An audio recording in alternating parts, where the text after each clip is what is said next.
প্রভু আপনাদের সহায়।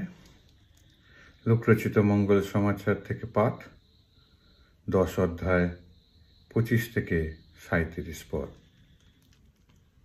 একদিন যিশুকে যাচাই করার জন্য একজন বিধান পণ্ডিত এগিয়ে এসে তাকে প্রশ্ন করলেন, গুরু, শাশ্বত জীবন সম্পদ লাভ করতে হলে আমাকে কি করতে হবে? যিশু তাকে বললেন, মোশির বিধান গ্রন্থে কি লেখা আছে? আপনি তার কি অর্থ করছেন? উত্তরে তিনি বললেন, তোমার ঈশ্বর স্বয়ং প্রভু যিনি, তাকে তুমি ভালোবাসবে তোমার সমস্ত অন্তর দিয়ে, তোমার সমস্ত প্রাণ দিয়ে, তোমার সমস্ত শক্তি দিয়ে আর তোমার সমস্ত মন দিয়ে। আর তোমার প্রতিবেশীকেও তুমি নিজের মতোই ভালোবাসবে। যিশু তখন বললেন, আপনি ঠিক জবাব দিয়েছেন।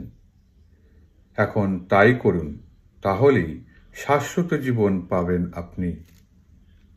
কিন্তু বিধান পণ্ডিত যে কেন এই প্রশ্ন করেছেন তা বোঝাবার জন্য যিশুকে জিজ্ঞাসা করলেন, আচ্ছা, আমার প্রতিবেশী কে?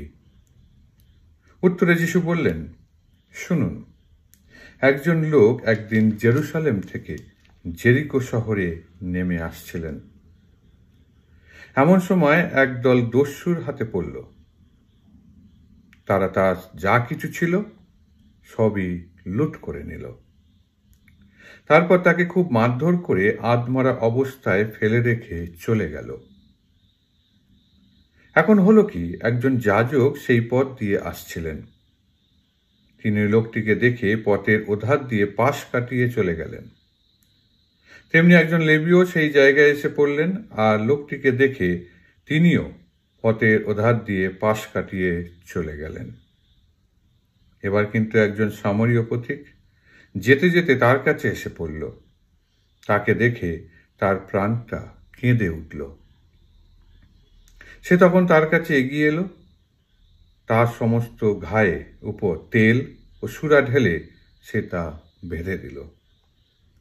তারপর নিজের বাহনটির পিঠে চাপিয়ে সে তাকে একটা সরাইখানায় নিয়ে গেল, আর সেখানে তার সেবা যত্ন করতে লাগল।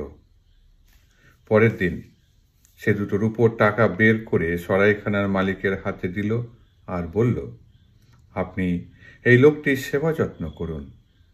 যদি কিছু বেশি খরচা হয়, আমি আপনাকে ফেরার পথে তা মিটিয়ে দিয়ে যাব।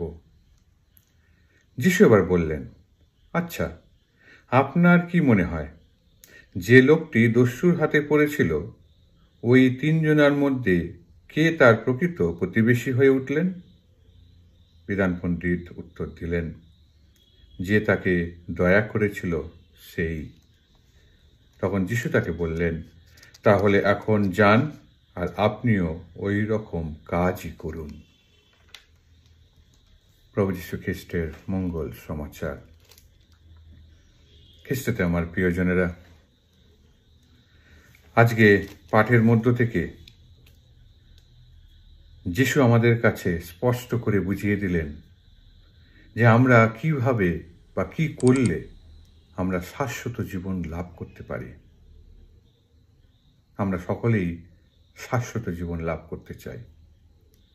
আমি যদি প্রশ্ন করি আমরা কতজন স্বর্গে যেতে চাই, আমরা হয়তো প্রত্যেকেই হাত তুলব যে আমি বা আমরা প্রত্যেককেই সেই স্বর্গ রাজ্যে, ঈশ্বরের রাজ্যে আমরা যেতে চাই, সেই শাশ্বত জীবন আমরা লাভ করতে চাই।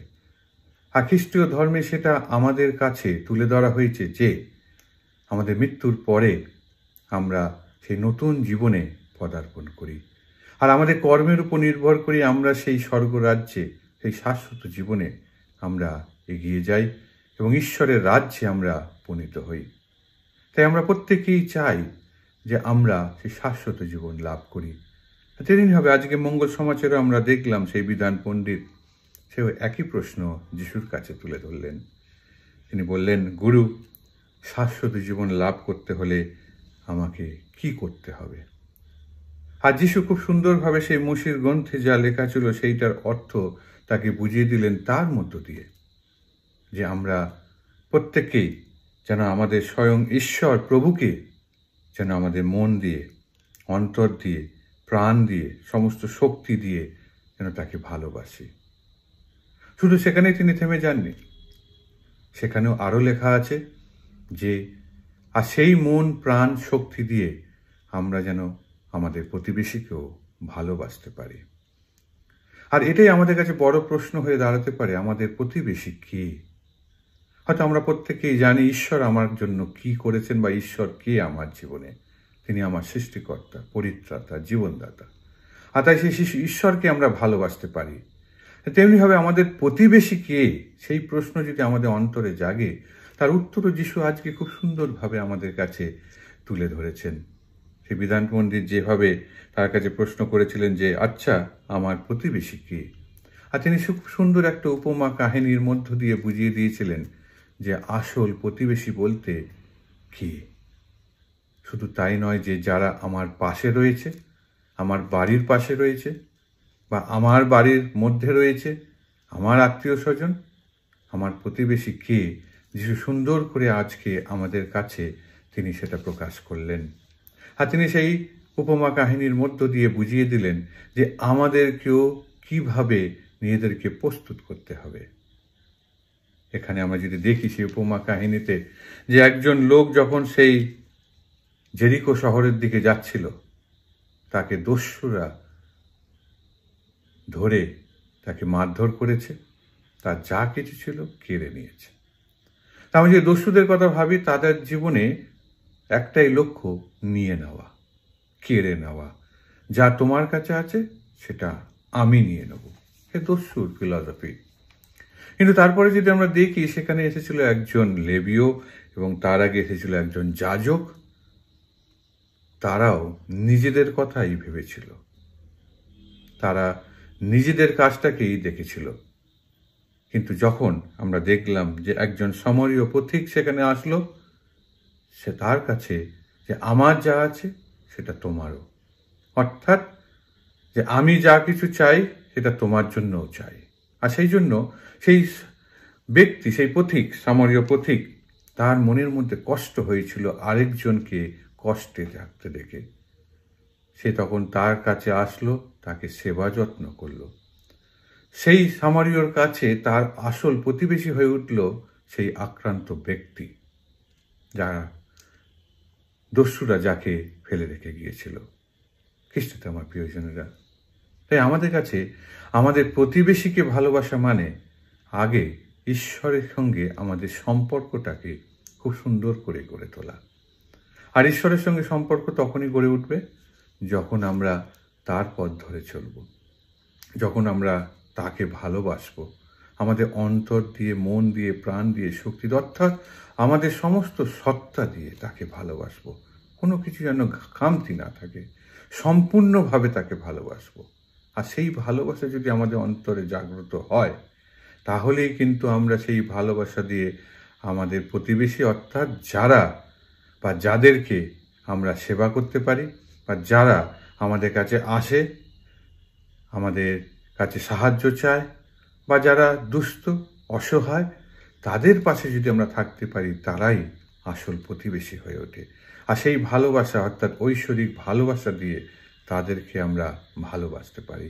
আর এই ভালোবাসার মধ্য দিয়ে আমাদের কাছে যে প্রশ্ন প্রথমেই আমরা করলাম যে শাশ্বত জীবন পেতে গেলে কি করতে হবে, সেটাই, যাতে আমরা একে অন্যকে ভালোবাসতে পারি, ক্ষমা করতে পারি, সেবা করতে পারি। আর এর মধ্য দিয়েই আমরা সেই শাশ্বত জীবন পাওয়ার জন্য নিজেদেরকে প্রস্তুত করতে পারি। তাই আসুন, আজকে যখন আমরা এই পাঠের মধ্য থেকে আমাদের অন্তরে সেই ঐশ্বরিক কথা যেটা আমাদের মধ্যে রয়েছে, ঈশ্বরের সঙ্গে যুক্ত হওয়া, গভীর সম্পর্ক বা বন্ধনে আবদ্ধ হওয়া, তা যেন সর্বদা করে রাখতে পারি ঈশ্বরকে ভালোবেসে। এবং সেই একই ভালোবাসা দিয়ে যেন আমরা আমাদের প্রতিবেশী যারা অসহায়, যাদের প্রয়োজন আছে, তাদের পাশে থেকে যেন সেটা আমরা করতে পারি এবং তার মধ্য দিয়ে ঐশ্বরিক ভালোবাসা তাদের কাছে পৌঁছে দিতে পারি। তাই আসুন আমরা প্রার্থনা করি, ঈশ্বর যেন আমাদের প্রত্যেককে আশীর্বাদ করেন, আমাদের প্রত্যেকটি পরিবারকে আশীর্বাদ করেন, আমাদের প্রত্যেকটি কাজকে তিনি আশীর্বাদ করেন, যাতে আমরা ঈশ্বরের কাজ আমাদের জীবন দিয়ে করে যেতে পারি। জয় যিশু, আমেন।